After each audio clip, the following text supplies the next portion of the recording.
Welcome to this course on how to start a profitable web design agency business from scratch. In this course, you're going to learn the website design agency business model. You're going to learn the two types of web design projects, and then you're also going to learn the additional upsell services that you can provide to your clients once you get them in the door with a website. And then I'm going to show you the most common website builders and which website builder is the most highly recommended to build your clients' websites on.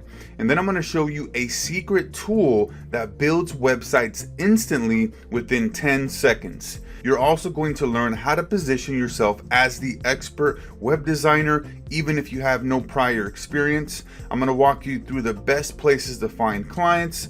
I'm going to show you how to get clients from Facebook groups, and I'm also going to provide you with email templates that you can use to start getting clients. And I'm going to show you how to package and price your services. I'm going to show you how to keep track of your clients. I'm going to show you how to start collecting payments. And then finally, I'm going to walk you through a complete WordPress tutorial over the shoulder. So I'm excited for you to get started and look forward to seeing you on the other side.